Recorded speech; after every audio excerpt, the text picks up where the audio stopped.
Hey guys, this is Canon with MakeUseOf.com, and today we're taking a look at the crowdfunded JMGO ultra short throw projector. This is the O1 model, and there is also the O1 Pro. So you might have some questions about whether or not this project is worth backing, and I'm going to do my best to review this unit and explain its deficits and its virtues. Ultra short throw projectors, or UST projectors, can fire off video at point blank range. Why would you need that? Let's say you're a van dweller living that hashtag van life. Would you want a 55-inch TV or a 14-inch device? That's the value proposition behind the $700 JMGO O1 DLP UST projector. It fits into the smallest of spaces for less than what the competition charges. But a $700 projector with UST and DLP technology sounds like a great deal. So one of the first questions you might ask is whether the manufacturer can be trusted. JMGO, or JMGO, is a label of Shenzhen Holotech company in China. Holotech has manufactured projectors since 2011 and has a good reputation in the consumer electronics industry. While JMGO is a fairly new sub-label, it maintains a warehouse in the United States. So overall, this is one of those Kickstarters that is almost guaranteed to deliver.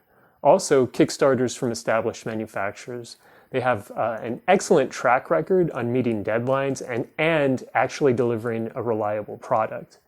And because JMGO has a distribution facility in the United States, it's almost guaranteed to ship on time. So while I don't like Kickstarter as a funding platform, this is 100% a legitimate product, but then the real question is whether the O1 is a good deal. So on the surface, the O1 looks like an overpriced projector, but that's not really true. The O1 is just the most affordable UST projector out there. So what's the difference between UST and a more well-known home theater technology long throw projector? It's just as simple. UST projectors work at distances between 0 and 4 feet, and they tend to cost a lot of money because they need an expensive lens. The cheapest UST that I could find on Amazon was a no-name brand, and it was $950. Long throw projectors need at least 6 feet in order to project an image. So what that means is you can use a UST projector in places where a regular projector wouldn't fit, such as in extremely confined spaces like small rooms or large vehicles like camper vans. I should also note that there are regular short throw projectors which work between 3 and 8 feet. But anyway, what's most interesting about the O1 is that at its early bird pricing, it's the least expensive UST projector by a huge margin. It's still low priced at $1,000. If you want an idea of how expensive the UST projector market is, Xiaomi's Mi projector 150 can run upwards of $2,000. The high prices are mostly because UST is a premium market segment due to the expense of the lens required for projecting images at point-blank range.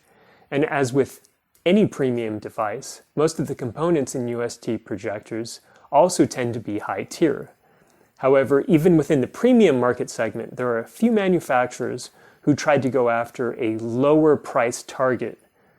For example, on Amazon, I found a no-name white label projector, as well as the Optima GT5600, and the significantly more expensive LG Cinebeam.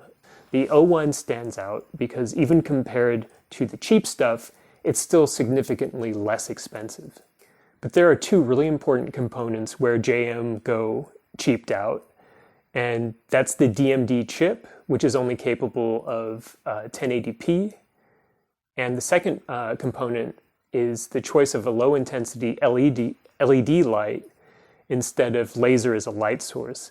It's a little like shoving a 4-cylinder engine into a luxury car. But even so, what JMGO has developed is impressive for its price point. The question I would ask is whether you want to spend $700 to $1,000 on a projector that can only do 1080p in a dark room.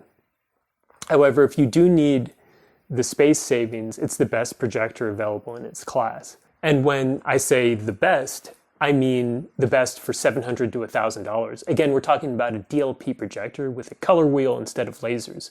So while the image quality is better than LCD, it's not equal to many of the laser projectors that cost hundreds or even thousands of dollars more. But compared to its closest rival, the Optima GT5600, the O1 is an overall better device, mainly because it's a lot cheaper, while delivering a similar viewing experience for its intended audience. And that audience is anyone who wants to watch UST 1080p video. Like most color wheel-based DLP projectors, the O1 uses a rapidly spinning wheel to create color from light bounced off the DMD chip.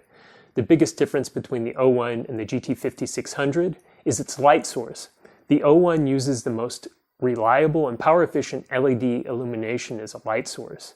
The GT5600, on the other hand, uses filament bulbs, which burn quite a bit of power and create more noise generation, as well as having a much shorter lifespan compared to LED. However, it's worth noting that the GT5600 has 3600 lumens and a contrast ratio of 20,000 to 1. And that highlights the big weakness of the JMGO. The JMGO only has 800 lumens and a contrast ratio of 5,000 to 1. So other projectors at the same price point may provide a much better image quality. But that said, one thing you can't get from the O1's higher priced competition is adequate hardware. As far as I'm aware, the competition in the O1's market segment do not have Android as the operating system, and so oftentimes they use really cheap processors. So unlike its competitors, the O1 uses a relatively powerful processor as far as streaming boxes go. And because the O1 uses fairly fast processing cores, it can very fluidly run the Android operating system. Although it doesn't provide access to the Google Play Store, JMGO does have its own app store, which includes essential streaming apps like Netflix, Amazon Video, and other streaming platforms. On the downside, if you need an app that's not available in the JMGO store, you'll have to sideload it or install it using a third-party app store like Amazon. I tried to install the Google Play Store, but no matter what method I tried, I could not get it working. So if you need the Google Play Store, I'd suggest looking at another projector. On the downside, JMGO used Android 9.0 instead of the latest Android 11.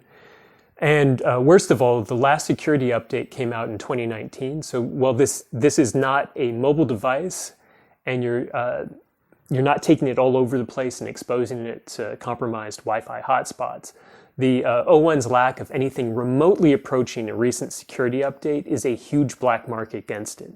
I'd also note that the JMGO O1 offers a variety of features like screen sharing and image flattening, but these are only available on iOS at the moment. There is an Android app available, but it wasn't compatible with any of the devices that I use, so I couldn't verify whether or not it works.